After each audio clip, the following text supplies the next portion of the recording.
I once told myself that his eyes were made of ice. The first time Dr. Aiden Cross looked at me, I swore I felt my own heartbeat slow, like he had the power to freeze it with a single glance.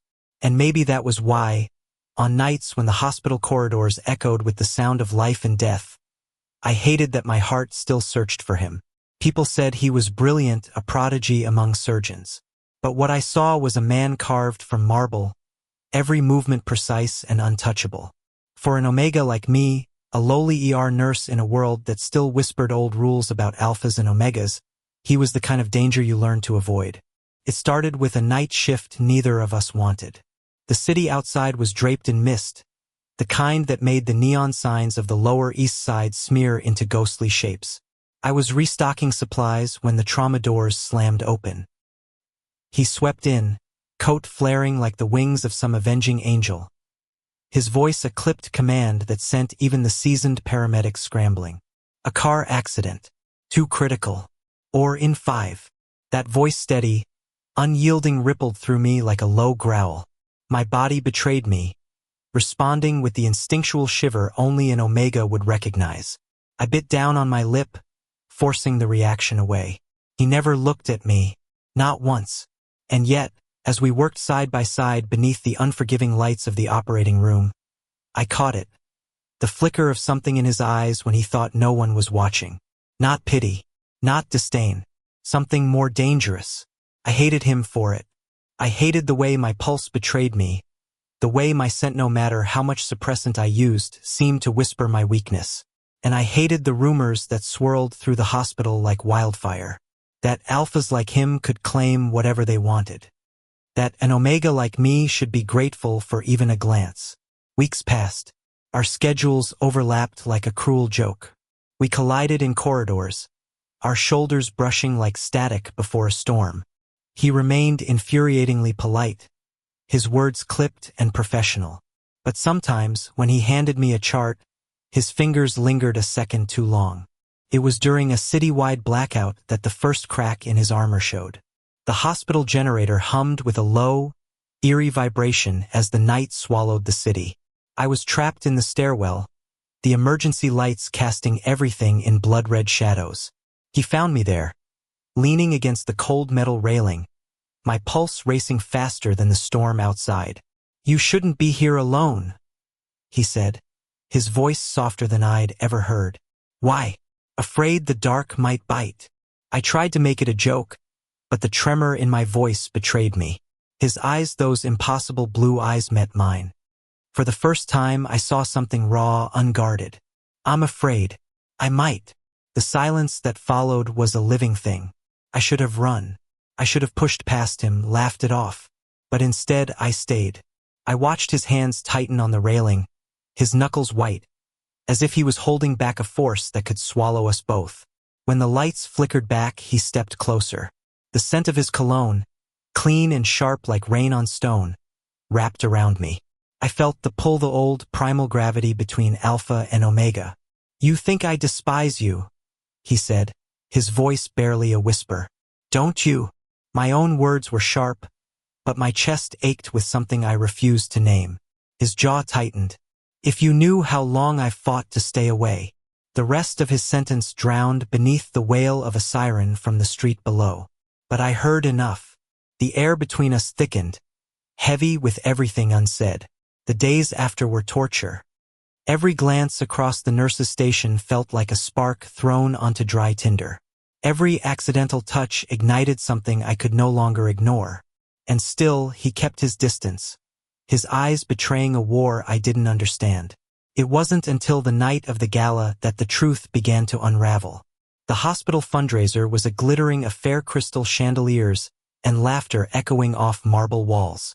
I wore a borrowed suit, one size too big, feeling like an imposter among the city's elite.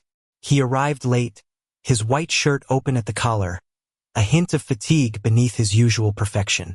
When our eyes met across the crowd, something inside me shifted. He moved toward me like the rest of the room had ceased to exist. "Dance with me," he said, low enough for only me to hear. My breath caught. "Here, here." The music swelled, a slow, aching melody that wrapped around us like a secret. His hand found mine, his palm warm and calloused. I let him pull me into the quiet space between the beats. "You don't even like me?" I whispered, though my voice trembled. He leaned close, his breath warm against my ear. "That's the lie I tell myself every night." For a moment, the world narrowed to the rhythm of our hearts, the soft glide of his thumb against my wrist. The alpha who had once seemed untouchable now looked at me as though I was the only thing keeping him alive. But the night held its own cruel twist. As the song ended, a sharp voice sliced through the haze. "Aiden." We both turned. A woman stood at the edge of the dance floor, her expression a perfect mask of fury and heartbreak. Her presence was a blade, cutting through whatever fragile thing had begun to grow between us. I didn't know her, but the way his shoulders stiffened told me enough. "Who is she?" I asked, my chest tight. He didn't answer. And in that silence, the old fear came rushing back, the fear that I had been nothing more than a passing distraction, an omega foolish enough to believe in something real. I stepped back, the space between us suddenly colder than the New York winter. "Aiden," the woman said again, her voice cracking. I didn't stay to hear the rest. The music had turned to noise, the room too bright, too loud. I pushed through the crowd and into the night, the city's icy wind biting at my skin. Behind me, I heard him call my name, but I kept walking. The streets blurred as I moved through them, a storm of neon and regret. For the first time in weeks, the thought of his eyes, the way they had looked at me like a promise, hurt more than I could bear. I told myself it was over, that whatever I had imagined was a mistake. But deep down, a quiet voice whispered the truth. Some loves don't end just because we walk away. I wandered through the city for what felt like hours, each step a hollow echo against the slick pavement. The winter wind pressed sharp fingers against my cheeks, but it barely registered. Somewhere in the distance, the city hummed with its usual midnight bravado sirens, laughter, the low growl of traffic. Yet all I heard was the sound of his voice, the low, desperate way he had said my name as I left. By the time I reached my apartment in the East Village, the sky was bruised with dawn. I shut the door behind me and leaned against it, my chest aching with a slow, unbearable weight. I told myself to let it go, to pretend the stairwell, the blackout, the dance had been nothing. But when I closed my eyes, his scent, clean rain, and something darker clung to the edges of my memory. Days turned into weeks. The hospital corridors became battlegrounds of avoidance. I charted my shifts to miss his whenever possible. When we did cross paths, he was the picture of calm professionalism, but I felt the tension like static in the air. His blue eyes sought mine, searching for something I refused to give. It was easier to bury myself in work. The ER was chaos, the kind that left no room for thought. But even there, in the frenzied rhythm of sirens and triage calls, I caught glimpses of him at the far end of a hallway, his jaw tight with some unspoken frustration. Each glance was a silent plea I pretended not to understand. Then came the night that shattered the fragile distance. A nor'easter had rolled in fast and furious, hammering the city with sheets of icy rain. The hospital buzzed with storm-related emergency slips on black ice, car accidents, power outages. I was elbow-deep in triage when the call came through. Massive multi-car pileup on the FDR drive. The trauma bay became a hurricane of motion. I barely registered the sound of his voice over the chaos. "Move," Dr. Aiden Cross barked, his tone sharp enough to cut through the noise.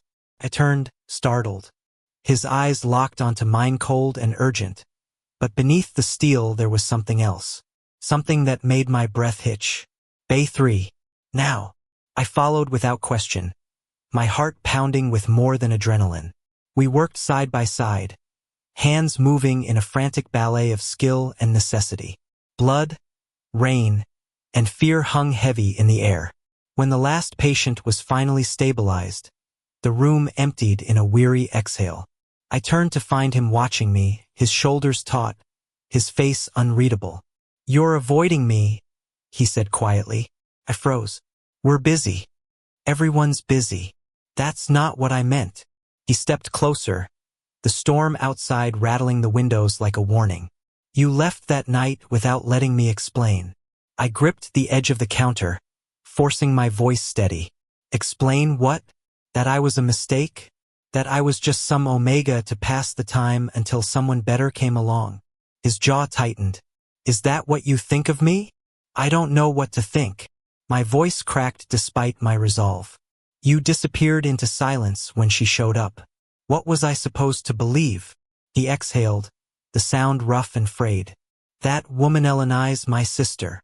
The words hit me like a sudden gust of wind. She what? She's my sister, he repeated, his voice low and urgent. Her fiancé walked out the night of the gala. She came to find me because she didn't know where else to go. I didn't want to drag you into her pain. The storm outside howled as if punctuating his confession. I swallowed hard, shame burning hot in my chest. Before I could finish, he closed the distance between us. His hand found mine, fingers warm and calloused. I wanted to tell you, he said, his eyes searching mine. But I panicked. I've spent so long building walls that I didn't know how to let someone in. Especially you. My heart stuttered. Why especially me? His thumb brushed the back of my hand. A slow, deliberate stroke that sent shivers through me. Because you matter more than anyone else ever has. The storm roared, but in that moment, the world narrowed to the space between us. His confession hung in the air like a fragile flame. I thought you hated me, I whispered. His mouth curved into something almost like a smile. I never hated you. I hated how much I wanted you. Something inside me unraveled. The hurt, the confusion, the endless nights of wondering, all of it melted beneath the quiet certainty in his eyes. When he kissed me, it wasn't tentative. It was a surge of everything we had held back, weeks of stolen glances, unspoken words, and a desire neither of us had dared to name. His lips were warm and unyielding, his scent washing over me like rain after a drought. I melted into him, the tension of the past weeks breaking like the storm outside. For the first time, the world felt startlingly clear. When we finally broke apart, his forehead rested against mine. Stay, he whispered, the single word a plea and a promise. I closed my eyes, letting the sound of his heartbeat drown out the storm. I'm here, I breathed. The days that followed blurred into a quiet rhythm. We learned the contours of each other's lives, the subtle habits, the small fears. He told me about the pressure of being a prodigy, the weight of expectations that had turned his heart to stone long before he met me. I told him about the loneliness of being an omega in a city that pretended it had outgrown old instincts but never really had. We were two people who had spent years hiding behind masks. With each passing day, those masks cracked a little more. But love, I learned, was not a fairy tale. It was morning coffees shared in silence after sleepless shifts. It was arguments about nothing that turned into laughter. It was the quiet way he reached for my hand under the table when no one was looking. One evening, weeks later, we stood again on the hospital rooftop where it had all begun. The city stretched beneath us in a glittering sprawl, the Hudson River catching the last light of dusk. You once told me you were afraid, I said, leaning against the cold railing. Afraid you might bite. He chuckled softly, the sound rumbling like distant thunder. I still am. I turned to face him. And now, his eyes softened, the sharp blue melting into something warmer. Now I know it's not about fear. It's about trust. About choosing someone every day, even when it scares you. The wind caught his hair, and for a moment, he looked almost boyish, stripped of the armor he had worn for so long. I reached for his hand. Then choose me. He didn't hesitate. His fingers tightened around mine. Always. The city below pulsed with life sirens, laughter, the endless heartbeat of New York. But up here, it felt like the world belonged to us. He pulled me into his arms, his breath warm against my ear. You changed everything, he whispered. And as the night settled around us, I realized that real love wasn't the blaze of a single moment. It was the quiet, steady fire that kept burning, even when the world tried to snuff it out. I once thought his eyes were made of ice. Now I knew better. They were the color of a sky just before sunrise, cold at first glance, but carrying the promise of light. And in that light, I found the home I hadn't known I was searching for. Thank you for listening. Don't forget to like and subscribe to stay updated with the latest videos.